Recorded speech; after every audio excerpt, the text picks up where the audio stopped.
Round 2 of Norway Chess was full of drama, but unlike the first round, there was only one decisive game. Let's take a look at it.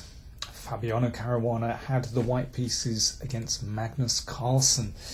Now, after the unfortunate events of round 1, it was perhaps no surprise that Carlsen decided to play something very solid with black, and we have the trusty Berlin defence in the Spanish. And these two players have done battle in this opening on several occasions in the past, and in fact this endgame is a real speciality of Fabiano Caruana.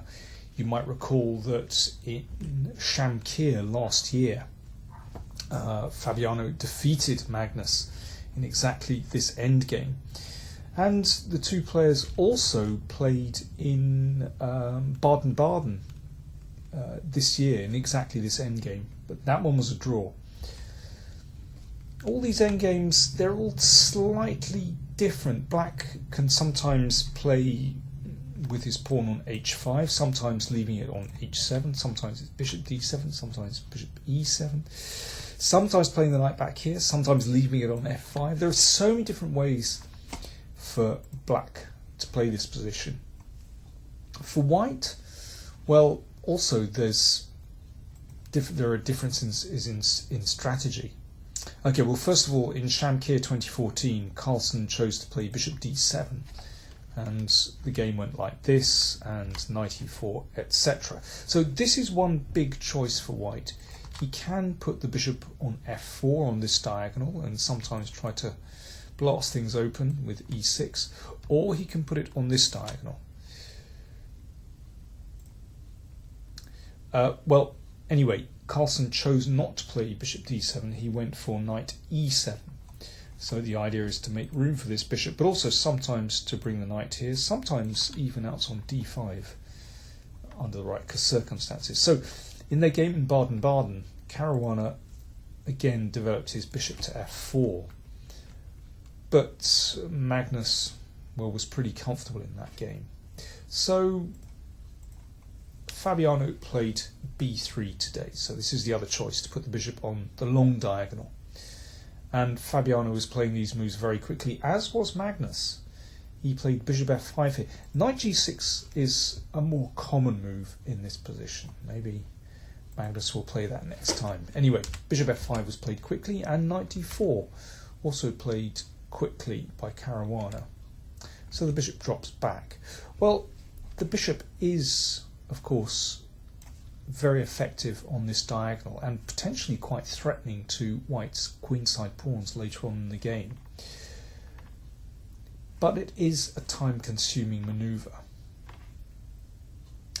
Now, I mean, this has been played in several previous games, and in those games white always was tempted to push forward with e6.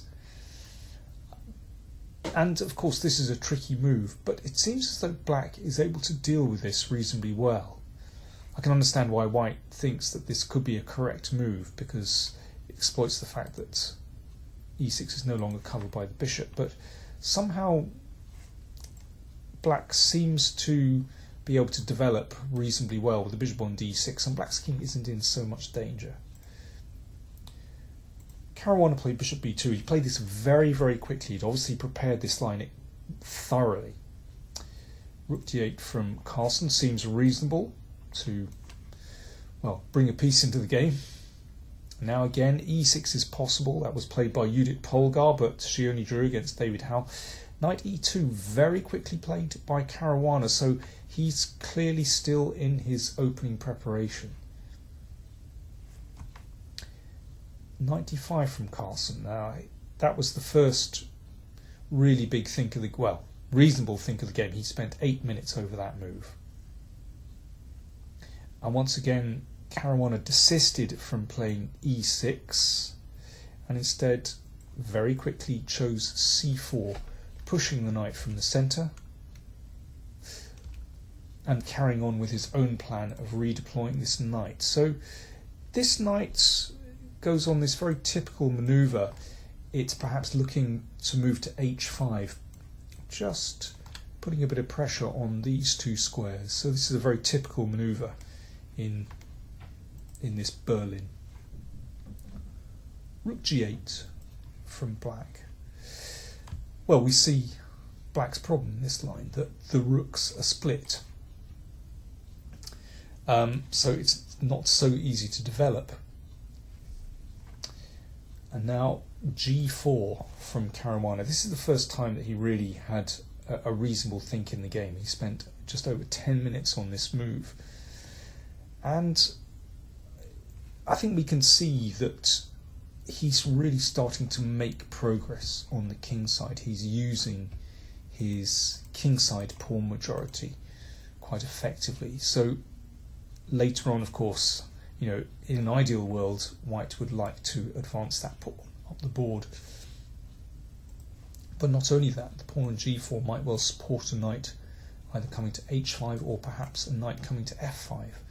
And then they start to look more threatening, and indeed then some nasty knight forks start to appear against the king. In this kind of situation, black always has to decide, should you push the g-pawn and somehow try to stymie white's majority? Problem is, of course, this creates huge holes in the position. But, well, this might be playable. I don't think it's very pleasant for black, but it might be playable. Instead, Carlsen chose to continue his manoeuvres, so trying to bring this knight back into play via c5, perhaps covering e6. It is quite time-consuming, and you can see that Caruana's initiative is growing really well. Okay, knight c5. The knight comes back into a more influential position. So Caruana exchanged and played rook d1 check, and this is a big decision for the king. Do you stay close to your pieces, or do you step out of the way? The problem is, if the king goes to e8, it can be vulnerable to knight checks. So first of all, let's move the king out of the way. Let's, for example, play king h2. Sometimes there are tactics along the g file with a rook. And then what white is looking to do is play the knight into h5. And you can see then tactics start to appear along the lines of perhaps knocking this pawn out of the way to get a knight into f6. It's very dangerous. You know, there's no clear way to bring that rook on g8 into the game, for example. So Carlsen chose king c8, but there are still some knight forks that black has to take care of. Bishop a3. Now this really ratchets up the pressure. This is nasty. And I think Carlsen realised here that if he waits around, then he could be in trouble. For example, okay, random waiting move, b6. Okay, let's play king h2. Slowly advance on the king side. Okay, another random waiting move for black. Okay, now knight h5. You can see that white is making significant progress now. If this king tries to move out of the way, then of course, you know, something like rook d8 could be very embarrassing. But if something like bishop g6, then it's possible to take on g7. Bishop g7 will allow a knight fork on e7, so that king is still vulnerable on c8. And an endgame like this, for example, well, I think eventually this is, I imagine this is lost for black. There's no real counterplay on the queen side. The king can't come over, and white, I think, will slowly advance up the board. You know, moves like this, king h4 and f5 and so on, should be winning for white. Alternatively, if black hacks off one of the knights, then white is left with very nice pawns here. For example, you know, white can play this very simply. Again, just bringing the king up the board, supporting the pawns. And it's very difficult when this king can't defend on the king side to blockade one of these pawns. I think Carlsen appreciated this, so he was looking to clarify the situation on the king side, and that's why he played knight e6. But this was a terrible tactical error. Caruana played knight takes knight, and the point is, if pawn takes, then bishop e7. This is the shot that he obviously overlooked. Pawn takes knight, rook d8, checkmate. If bishop takes, then knight takes once again, a terrible knight fork. And if b6, then the rook thumps down, take here, and then the e-pawn basically goes home and wins a piece. Losing for black. So Carlsen, instead of recapturing on e6, played bishop takes a3, but white wins a pawn, and what a huge pawn this is.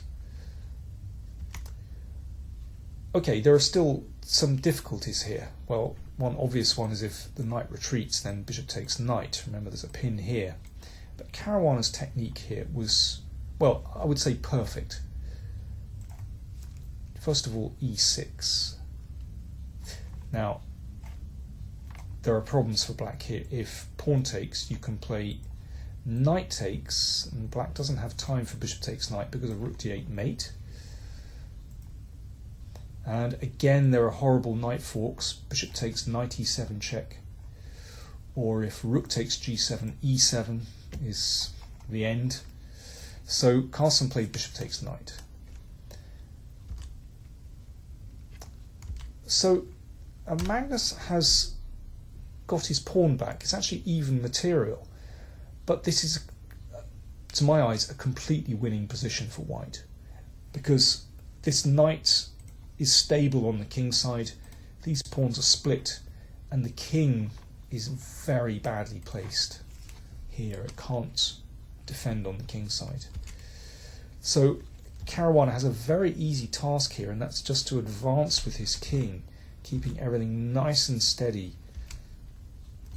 And there we go, the knight has a beautiful outpost. Rook f3, great move. So before black's king comes across, then rook f3. I mean, if rook takes rook, king takes rook. This is why many people thought that this whole Berlin endgame is simply bad for black. This is a really good illustration of a position where white's kingside majority will just win very easily, and there is no counterplay on the other side of the board because this majority is completely ineffective. So Carlsen ducked the exchange, but this is dreadful. This is great technique. Threatens the pawn. The king can't defend because of knight f6. And if e5, then f4, and that's very embarrassing. Pawn takes, check, and knight f6. So Caruana is still calculating very well here. It's the secrets of good technique, good calculation. So he's tying Carlsen's pieces down, and now, when everything's ready, he starts the advance on the king side. And he plays this very simply. Pass g-pawn. Okay, manoeuvres the knight out of the way so that he can advance his pawns. I mean, there's not a lot to say about these moves. It's perfect play from Caruana. And now all he needs to do is break through. And this is great chess as well. Rook takes rook, knight takes, followed by king takes pawn. I mean, with this protected pass pawn and g6, it's clearly utterly lost for black. And here Carlsen resigned. Well, let me just go through a possible finish. If king e6, then you just advance the g-pawn and play rook g6, and then h6 falls, and that is the end of the game. Yeah, as I said, great technique from Caruana, and also, well, superb opening preparation from him. But you've got to feel sorry for Magnus Carlsen, having lost his first 2 games in the tournament. He said afterwards that yesterday's result, this very unfortunate game where he lost on time, he said it didn't affect his play today. He had a bad day, and he also played a very strong opponent. Nevertheless, well, I think it must have had some effect on him. So there we go. Carlsen starts with 0 out of 2.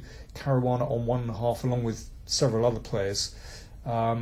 Let's see if Carlsen can pick himself up in the remaining 7 rounds.